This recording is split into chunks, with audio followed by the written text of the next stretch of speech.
আমরা জানি 2 cos a into sine B সমান কি হয়। 2 cos a into sine B এটা হলো অনুসিদ্ধান্ত। আর আমরা জানি যে 2 cos a into sine B সমান হয় sine a plus B minus sine a minus B, অর্থাৎ 2 cos a into sine B সমান হয়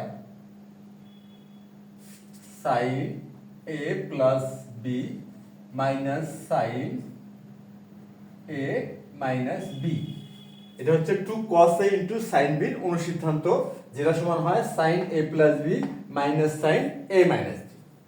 আর আরেকটি যে বিষয়টা হচ্ছে যে সাইন অনুপাতের সর্বোচ্চ এবং সর্বনিম্ন মান কত হতে পারে। সাইন অনুপাতের কি সর্বোচ্চ এবং সর্বনিম্ন মান কত হয় বা কত হতে পারে সেটা কি, সেটা হচ্ছে এমন। আমরা জানি যে সাইন অনুপাতের যেটা লিমিট বা সীমা সেটা হলো -1 থেকে +1 এর মধ্যে সীমাবদ্ধ।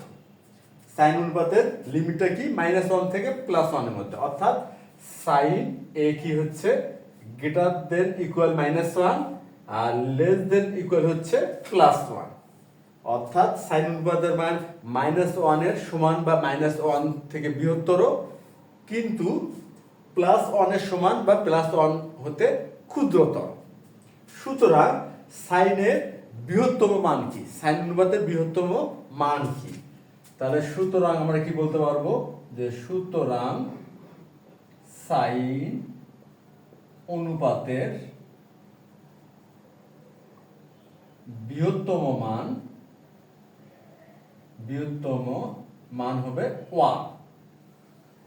এই যে একটা বিষয়, তাহলে বিষয়টা কি দাঁড়ালো, সাইনে আমরা লিমিট বা সীমাটা দেখলাম, সর্বোচ্চ বা সর্বনিম্ন মান হচ্ছে -1 থেকে +1 এর মধ্যে, অর্থাৎ সাইন অনুপাতে সর্বনিম্ন মান হচ্ছে -1 আর সর্বোচ্চ মান হচ্ছে +1। আর কথা হচ্ছে সুতরাং আমরা তো এখানে বলতেই পারবো যে সুতরাং সাইন অনুপাতে বৃহত্তম মান হচ্ছে 1, যেহেতু লিমিটটা হচ্ছে কি -1 থেকে +1 এর মধ্যে। এখন আমরা এই যে ধারণা দুটি বা অনুসিদ্ধান্ত 2 cos a into sine B আর এই যে সাইনের মানের যে সীমা বা লিমিট, এই ধারণা দুইটি ব্যবহার করে আজকের এই গাণিতিক সমস্যাটির আমাদের সমাধান আমরা করব। এখন আমরা দেখে নেই যে আজকে আমাদের গাণিতিক সমস্যাটি কি।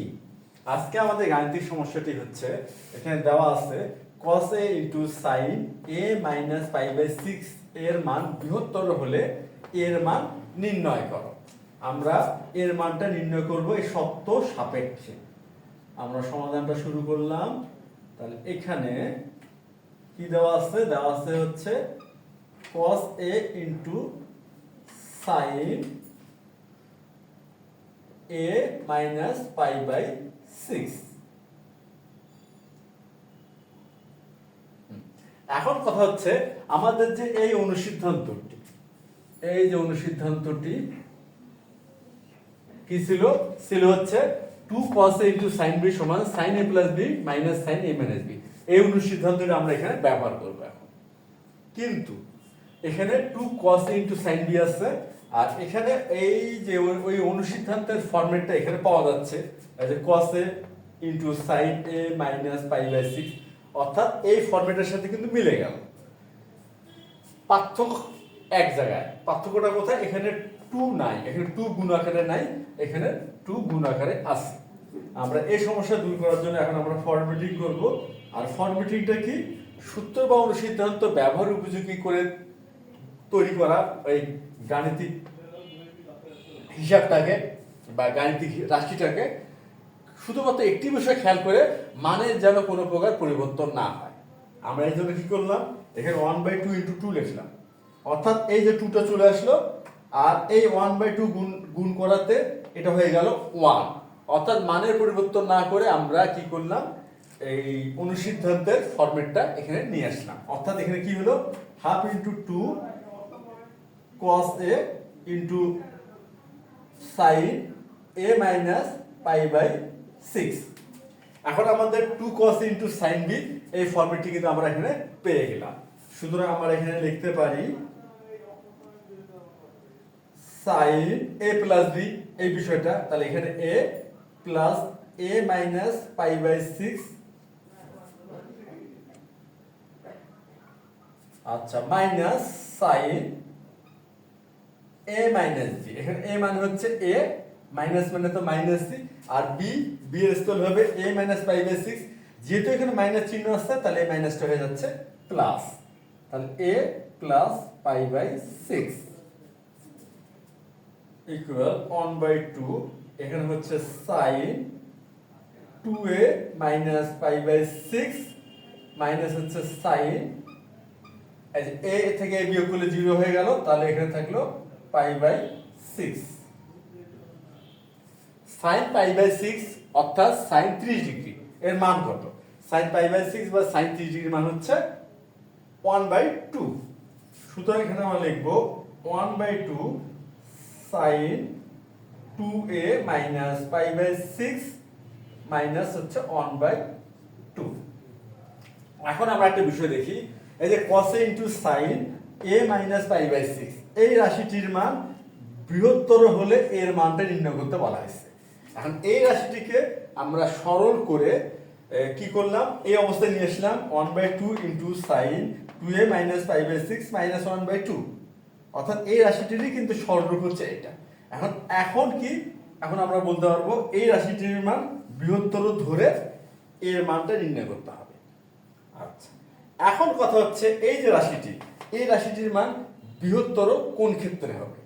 বৃহত্তর হবে বা ক্ষুদ্রতর হবে, যেটাই বলি না কেন, সেটা হচ্ছে এই রাশিতে যে যা পরিবর্তনশীল তার মানের উপর নির্ভর করে কিন্তু এটা বৃহত্তর অথবা ক্ষুদ্রতর হবে। এখন এখানে পরিবর্তনশীল কে?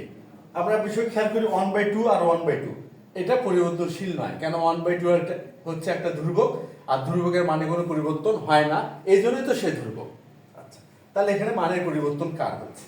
আমরা যদি একটু ভালো করে খেয়াল করি, এখানে আছে sin 2a minus pi by 6, এই যে সাইন অনুপাতটি আছে, এই সাইন অনুপাতের জন্য কিন্তু এই রাশিটির মানের পরিবর্তন হবে। অর্থাৎ এখানে কোণের মান পরিবর্তিত হলে সাইন অনুপাতের মান পরিবর্তিত হবে, আর এটার মান পরিবর্তিত হলে পুরো রাশিটির মান পরিবর্তিত হবে। সুতরাং এই রাশিটির মান বৃহত্তর বা ক্ষুদ্রতর যাই বলি না কেন, সেটা নির্ভর করতেছে এই সাইন অনুপাতের মানের উপরে। আচ্ছা, এখন এখানে বৃহত্তর দেওয়া আছে শর্তে, এখানে বৃহত্তর উল্লেখ করা আছে। সুতরাং এই রাশিটির মান বৃহত্তর হবে কখন? যখন সাইন অনুপাতের মান বৃহত্তম হবে। আর সাইন অনুপাতের বৃহত্তম মান কি? আমরা দেখলাম সাইন অনুপাতের বৃহত্তম মান 1, অর্থাৎ sign 2a minus pi by 6 এই অনুপাতটি বা সাইন এই অনুপাতটি যদি বৃহত্তম অর্থাৎ এর মান 1 হয়, সেই ক্ষেত্রে রাশিটির মান বৃহত্তর হবে। আচ্ছা, এখন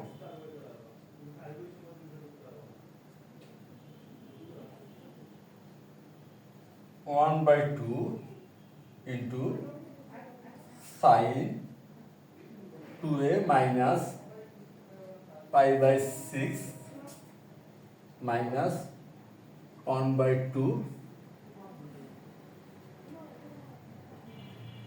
অর্থাৎ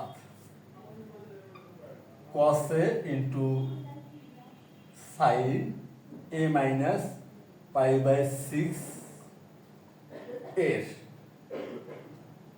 মান। আচ্ছা, আমরা এইভাবে কেন লিখলাম? এই জন্য লিখলাম, আমরা যে সরলরূপটা পাইছি এটা আসলে কে? এটা আসলে কিন্তু cos a into sine a minus pi by 6 এরই সরল রূপ। এই জন্য এটার বৃহত্তর মান মানে কি? আসলে cos a into sine a minus pi by 6 এর বৃহত্তর মান, এর মান বৃহত্তর হবে যদি sign 2a minus pi by 6 এর মান বৃহত্তম হয়। আর সাইন অনুপাতের বৃহত্তম মান কি? আমরা জানি সাইন অনুপাতের বৃহত্তম মান হচ্ছে +1। সুতরাং sine 2a minus pi by 6 equal হবে 1, বা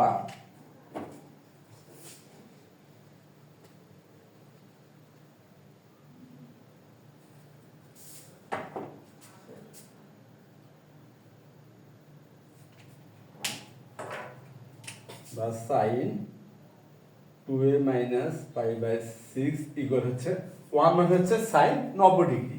সাইন 90 ডিগ্রির মান 1 অর্থাৎ সাইন পাই বাই 2। উভয় পক্ষ থেকে আমরা সাইন অপসারণ করতে পারি, সেটা করলে আমরা পাচ্ছি 2a minus pi by 6 equal হচ্ছে পাই বাই 2, বা 2a ইকুয়াল হবে pi by 2 plus pi by 6 সমান, এখন লসাগু যদি 6 হবে সুতরাং এখানে হবে 3 পাই প্লাস পাই ইকুয়াল হচ্ছে 4 পাই বাই 6 ইকুয়াল হবে 2 পাই বাই 3। তাহলে ইকুয়াল কি হলো 2 পাই বাই 3। আমরা এখানে কি করলাম, এই যে সাইন অনুপাতের মান 1 হবে, কেননা সাইন অনুপাতের বৃহত্তম মান হচ্ছে 1 ধরে নিলাম। আচ্ছা, তারপরে সাইন 90 ডিগ্রি মান 1 হয়, উভয় পক্ষ থেকে সাইন অপসারণ করলাম, সুতরাং আমরা পেলাম 2a minus pi by 6 equal pi by 2। এরপর এই যে পাই বাই 6 এর সাইড চেঞ্জ করলাম, তাহলে সুতরাং এখানে হয়ে গেল প্লাস। তারপরে আমরা করলাম 2 এবং 6 অর্থাৎ 2 এবং 6 এর লসাগু 6 হয়। তারপরে অর্থাৎ এখানে আমরা ভগ্নাংশের যোগটা করলাম, ভগ্নাংশের যোগ করে পেলাম 4 পাই বাই 6, আর এখানে আমরা লবহরকে 2 দিয়ে ভাগ করলাম, এই জন্য পেয়ে গেলাম 2 পাই বাই 3। তাই সুতরাং আমরা কি পেলাম 2a সমান 2 পাই বাই 3। অতএব a সমান কি হবে পাই বাই 3 হবে। সুতরাং এখন আমরা বলতে পারি এর মান পাই বাই 3 হলে আমাদের এই রাশিটির মান বৃহত্তম হবে। অতএব নির্ণেয় মান এর সমান সমান হলো পাই বাই 3।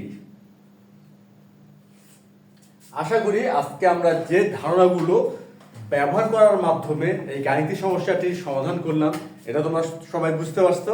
তাহলে আজ এই পর্যন্তই, ধন্যবাদ তোমাদের সবাইকে।